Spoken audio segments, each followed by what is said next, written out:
lot of my work came from, as I said, research, but also family photos that I had to get shipped from New Zealand and Fiji to the United States.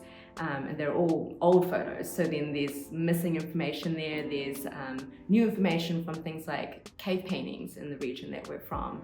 And because my background is zoology and natural sciences, my focus was what is our connection to the land and why am I so fascinated with the animals and wildlife, and why did I pursue that career?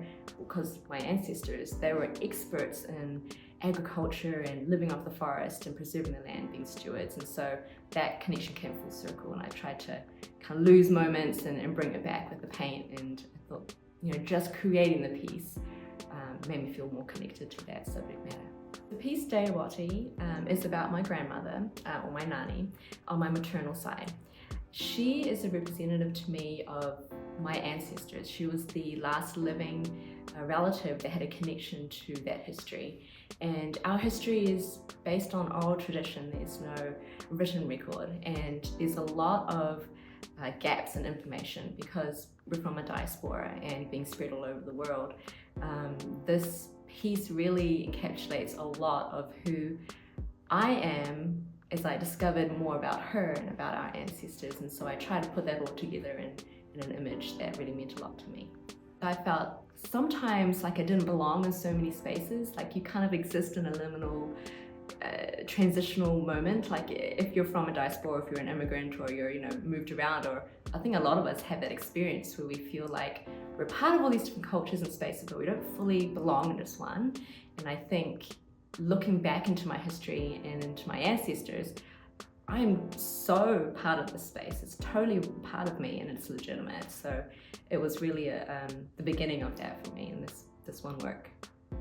When I start my work, as I said earlier, I do a lot of research. I have all the elements that mean a lot to me. I prepare my surface, so this is oil prime linen, and it's on archival stretcher bars.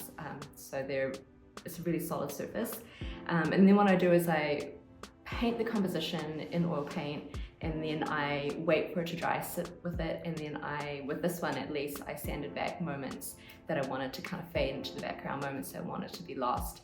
And then I repainted on top of it additional images and motifs and iconography and things that really were important to me for this piece. So I try to create a physical layering of the metaphorical layering of the past that was kind of lost and moments that have been brought forward, and I try to create that dimension within the piece.